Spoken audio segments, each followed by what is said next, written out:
मुझे याद है सुधीर चौधरी जीवन और मौत से जूझ रहा था, लेकिन पत्रकारिता कर रहा था। चित्रा त्रिपाठी, अमीश देवगन, ये सब सुधीर चौधरी, ये बड़े पत्रकार रहे हैं। जब इमरजेंसी लगी थी तब पत्रकारों का गला घोटा गया था, तब पत्रकारों का दमन हुआ था, तब पत्रकारों का दमन चक्र चलाया गया था, तब पत्रकारों पर झूठे केस लगाए थे, तब पत्रकारों को गिरफ्तार किया गया था, तब पत्रकारों को जेल में बंद किया गया। ऐसा पत्रकार साहब इंडिया इंडिया इंडिया गठबंधन की बात करे, ऐसा नहीं। अब आपने ये 14 हटा दिए, 14 उनके जानकार हैं, अच्छी बात लगेगी क्या? मतलब आपकी तारीफ करे, सबको अपनी तारीफ चाहिए। तो साहब पत्रकार किसी के चमचे नहीं है, ये एचसीएन न्यूज और पाठक और ये आपकी पूरी टीम किसी की गुलाम नहीं है। वकील साहब, जिस तरीके से 14 नामचीन पत्रकारों का लिस्ट आया, INDIA ने कह दिया कि हम इनके कार्यक्रम में नहीं जाएंगे, हम बहिष्कार करते हैं।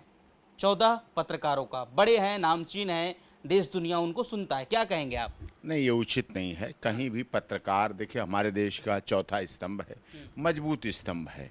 निष्पक्ष निर्भीक पत्रकारिता के लिए हमारा देश जाना जाता है।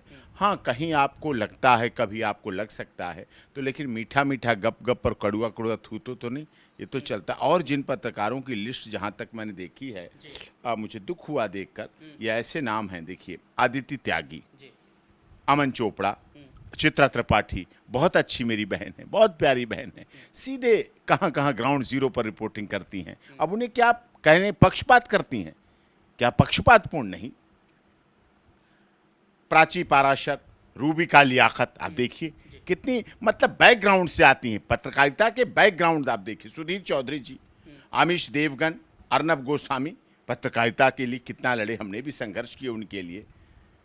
नविक कुमार, आनंद नरसिम्हन, गौरव सावंत, सुशांत सिन्हा, अशोक श्रीवास्तव, आप दूरदर्शन कह रहे अशोक श्रीवास्तव सदैव अपनी वाक्पटुता के लिए, इनके पास सरस्वती का भंडार तो है, लेकिन आप इनकी कहें पक्षपातपूर्ण तरीके से पत्रकारिता करते हैं, ये नहीं कह सकते आप।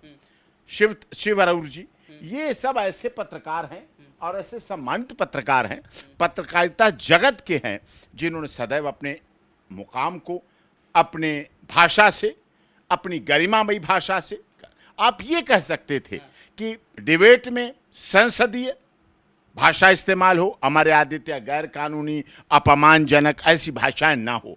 डिबेट में कई बार बढ़ जाती हैं, उसके लिए केवल एंकर नहीं जिम्मेदार है, उसके लिए दर्शक भी जिम्मेदार है। वो चाहते हैं ऐसी लड़ाई हो तो वो होती है, फिर वो उसको बार बार देखते हैं। ये चीज़ तो कहनी चाहिए कि भाषा की मर्यादा रहे, संसदीय भाषा रहे, डिबेट रहे, लेकिन आप संवाद को ही मना करके संवाद ही नहीं करेंगे तो जनसंवाद ही नहीं करेंगे, फिर आप रैली में क्या करने जाएंगे? रैलियों में भी तो आप जनसंवाद करने जाएंगे, आप मीटिंग में जाएंगे, आप प्रचार में जाएंगे, आप प्रोग्राम में करने आएंगे। आपने बॉम्बे समिट का आपने नाम पढ़ा, जिन लोगों का आपने नाम पढ़ा, आप बहुत दिन से वकालत में हैं, बहुत अनुभवी हैं, आपका रोज आना जाना है स्टूडियो में, न्यूज़ रूम में, इन सभी पत्रकारों से आप रोज रूबरू होते हैं।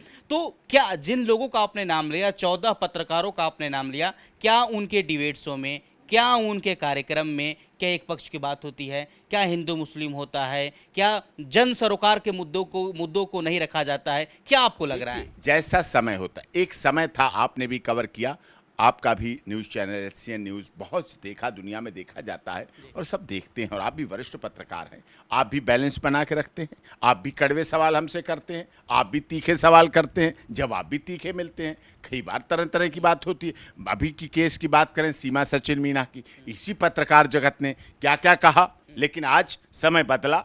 जब लोगों ने सीमा को देखा, सीमा के दिल को देखा, हर घर तिरंगा, घर घर तिरंगा को देखा, सोनिया अख्तर के साथ पहले लोग कैसे बात करते थे, आज सोनिया अख्तर के साथ इस पत्रकार जगत के कितने लोग अच्छे साथ हैं। तो इसका मतलब समय समय पर love is not like a stagnant water, प्यार स्थिर पानी की तरह नहीं है, कभी घटता बढ़ता रहता। ऐसे पत्रकारिता, कभी किधर की बात हो रही है, कभी सत्ता पक्ष भी अच्छी बात करता है तो तारीफ करनी चाहिए, कभी विपक्ष भी अच्छी बात करता है तो तारीफ करनी चाहिए, कभी विपक्ष भी गलत करता है तो सत्ता पक्ष के किसान आंदोलन का सबने विरोध भी किया, सत्ता पक्ष थी, उन्होंने वापस भी लिया, उन्होंने दरियादिली दिखाई। लोकतंत्र में पत्रकारों का बहिष्कार करना, लोकतंत्र में पत्रकारों का बॉयकॉट करना कितना हद तक सही? नहीं, ये लोकतंत्र की हत्या है, अपने पैरों पर कुल्हाड़ी मारने के समान है, पत्रकारिता जगत के लिए गलत है, जो इतने वर्षों में 76 साल की आजादी में साहब ही अंग्रेजों ने भी नहीं किया था।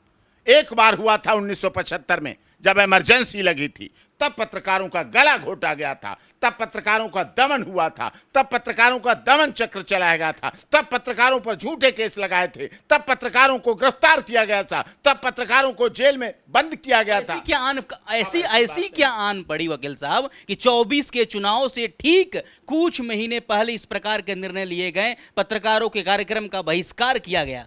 ये उचित नहीं है और इस बात को जनता बहुत जल्दी ही जवाब देगी। अब आपने ये 14 हटा दिए, 14 उनके जानकार हैं, अच्छी बात लगेगी क्या? ये तो फिर विभेद वाली बात हो गई। मतलब आपकी तारीफ करे, सबको अपनी तारीफ चाहिए, तो साहब पत्रकार किसी के चमचे नहीं है। ये एचसीएन न्यूज और पाठक और ये आपकी पूरी टीम किसी की गुलाम नहीं है, अपनी रोटी खाते हैं, देश के लोकतंत्र के गुलाम हैं, देश के संविधान की बात करते हैं, देश के इतिहास को अच्छा बना के रखना चाहते हैं, देश की स्वतंत्रता की बात करते हैं। किसी राजनीतिक दल के मुखौटे नहीं हैं कि वो राजनीतिक दल का चेहरा बन के जाएं और इस तरह के कार्य करें, इस तरह के काम करें, ऐसे नहीं। लेकिन कहीं कहीं कुछ राज्यों में तो पत्रकारों पर अब एफआईआर तक हो रहे हैं वकील साहब, केस हो रहे हैं। गलत है। जहां एनएसए, जब मनीष कश्यप एनएसए लगा, हमने लड़ाई लड़ी, रासुका लड़ा, हमने लड़ाई लड़ी। हमने जब कोरोना काल में, कोविड-19 कोरोना काल में, राजनीतिक दल कभी पत्रकारों का विरोध नहीं करते। कोविड-19 कोरोना पेंडेमिक में कुछ पुलिस अधिकारियों ने अपनी कमियों को छुपाने के लिए, जब पत्रकार उनकी कमियों को दिखा रहे थे, जब पत्रकार रेमडेसिविर की ब्लैकमेलिंग दिखा रहे थे, जब पत्रकार एम्बुलेंस पर ब्लैकमेलिंग दिखा रहे थे, जब पत्रकार बेड होने के बावजूद पेशेंट को बेड नहीं मिल रहे थे, जब पत्रकार दिखा रहे थे कि कोरोना काल में लोगों की मौत हो रही, इसके लिए शासन और प्रशासन जिम्मेदार, जब पत्रकारों ने दिखाया तो कुछ पुलिस अधिकारियों ने उन पर केस लगाए। हमने ऑनलाइन सुनवाई चल रही थी, माननीय सर्वोच्च न्यायालय में ये बात मेंशन की रखा और honourable chief justice of India ने उस समय के तत्कालीन एक स्टैंडिंग ऑर्डर डीजीपीज को, सभी राज्यों के डीजीपीज को दिया और उसमें कहा कि सब पर केस जो लगाए गए, कोरोना कोविड-19 पेंडेमिक काल में जो केस पत्रकारों पर लगाए गए, सारे केस वो खत्म हुए और ख़त्म किए गए। कितने श्रमजीवी पत्रकार को संघ हैं, कितने कार्यकर्ते हैं, कितने कार्य प्रोग्राम करते हैं, उनके साथ, सबके साथ। देखिए, आपको ये चाहिए अगर ऐसा पत्रकार साहब इंडिया इंडिया इंडिया गठबंधन की बात करे, ऐसा नहीं।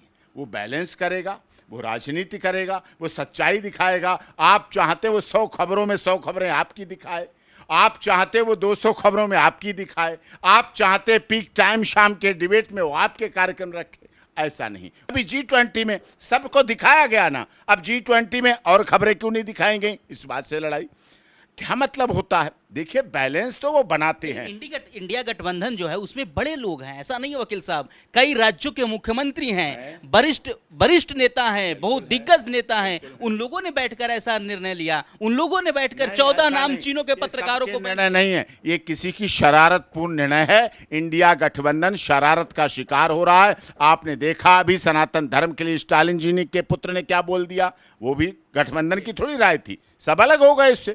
ऐसे इससे देखना थोड़े दिन में सब अलग हो जाएंगे। चित्रा त्रिपाठी, अमीश देवगन, ये सब सुधीर चौधरी, ये बड़े पत्रकार रहे हैं। इन्होंने अपने को कोरोना काल में, मुझे याद है सुधीर चौधरी जीवन और मौत से जूझ रहा था, लेकिन पत्रकारिता कर रहा था।